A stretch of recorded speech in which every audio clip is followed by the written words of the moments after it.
Hello guys, this is my German champagne na twin head. Ayan siya guys. Bala ko siyang i-pag-separate.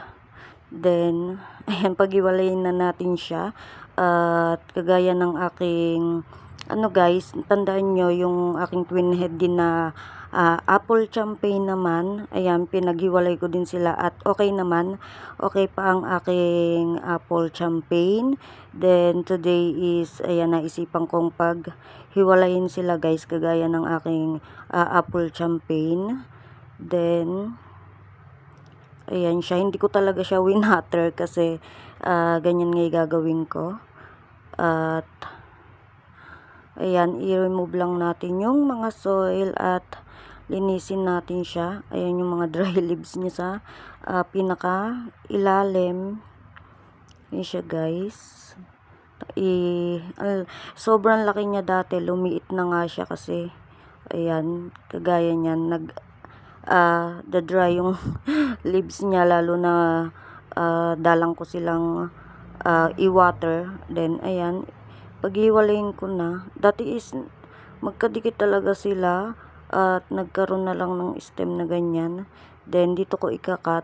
Ito na lang yung ikakat ko. Ayan siya guys. Cut na lang natin siya dito. Then ayan siya oh. Huling silip sa ating twin head. Then ayan, cut ko na siya dito. Ayan siya guys. Mag-iiwan ako ng stem dyan. Baka sakaling mag-baby. Then ayan siya. Ayan ang ating twin head. Tingnan nyo, piyot yung kalahati niya kasi nga, ayan, hindi siya ganong naaarawan. Kaya ganyan yung kanyang itsura. Then, sobrang laki niya dati. Lumiit na siya ng lumiit. Niripat ko siya sa mas malaking pots. Tapos ngayon, niriripat ko. Then, ayan, pinaghiwalay ko na nga sila. At, ayan, ang ating twin head na German champagne. Then, patuyuin ko muna siya. Yung stem niya. Ayan. Ipa-dry ko lang siya. Then, tsaka natin siya i-repat. Ayan o. Then, ayan guys. So, ayan. Medyo, na. Ayan, tuyo na yung kinat natin na, na twin head na German champagne. Ayan. I-repat ko na sila. Ayan. Ginamit ko ditong soil is loam soil. Nalagyan ko lang ng rice hull, tsaka pumice stone. Yan.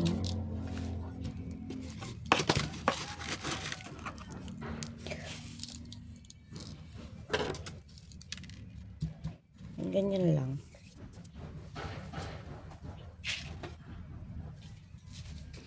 Then, lalagyan ko siya ng, guys, Osmocote na fertilizer. Yan.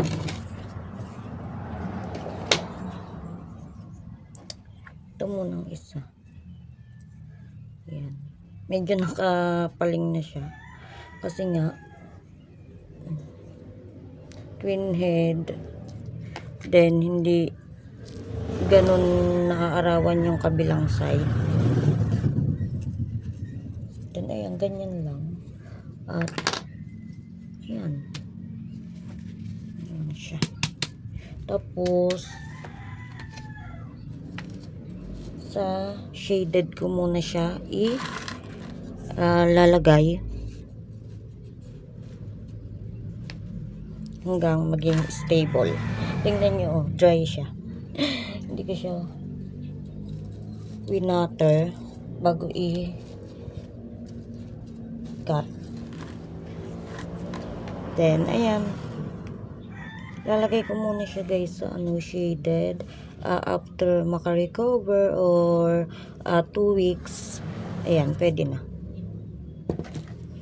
Then, yung isa naman,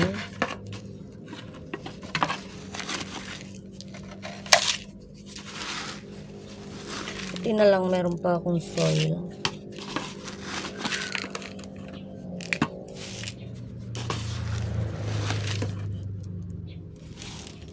Yung iba is hinalo ko na dito yung mga nagamit ko dati. Ayan, kaya may mga osmokot pa siya. Then this one, ayan, dito ko lang tinat. Baka sakaling magka ano siya dyan, babies, di ba? Kaya hindi ko na ni-remove. Then lagyan muna pala natin siya ng osmokot kasi konti lang nandyan. Then ayan,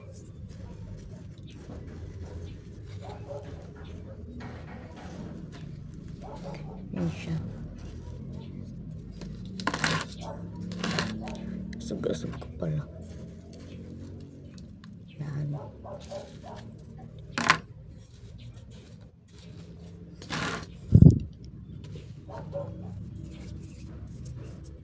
Then ayan yung ano niya. Sana magka-babies to para dumami ang ating German champagne. Siya.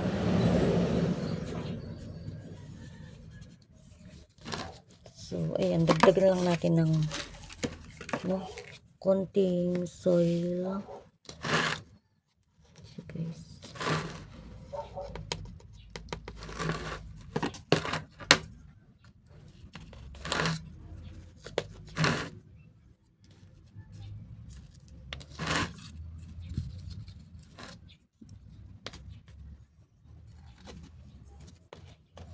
Then, ano ko, ayan, hindi ko siya tatakpan, ayan. Yan, sana magka-babies. Tingnan nyo, dry na dry.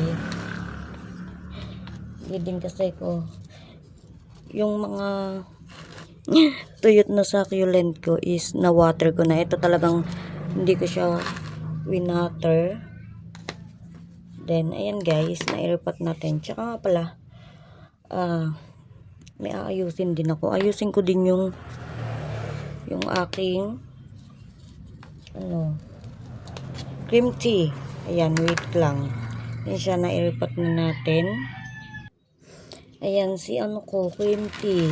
I-ano ko na siya. I-repat kasi tingnan nyo nakapaling na siya. Ayan, dito ko siya i-repat. Palitan ko na din yung soil.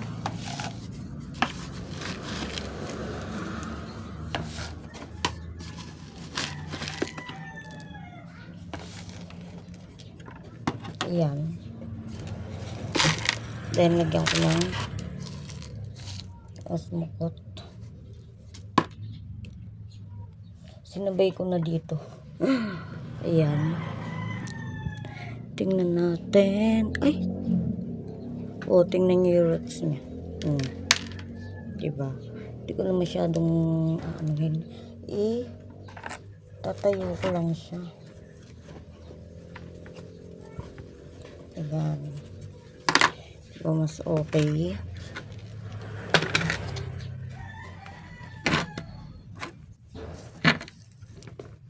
Ano pa natin siya laliman.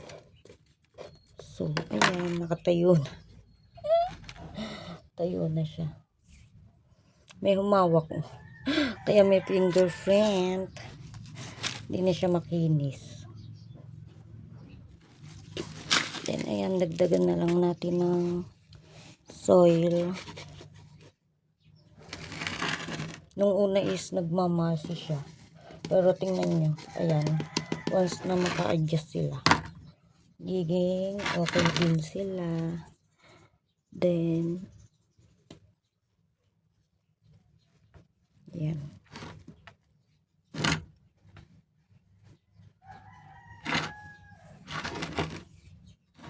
Dagan natin ng soil.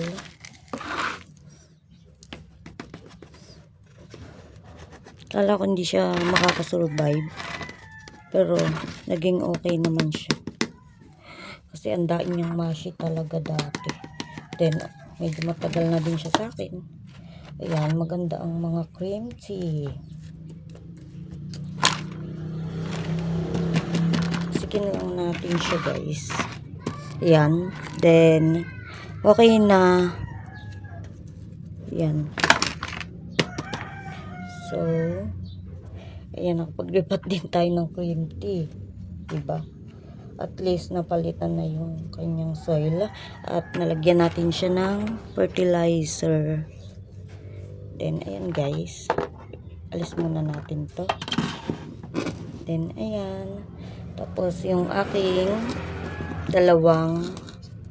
ayan, dalawa na sila. Ayan. O, diba? Ayun lang guys. Thank you for watching. Bye.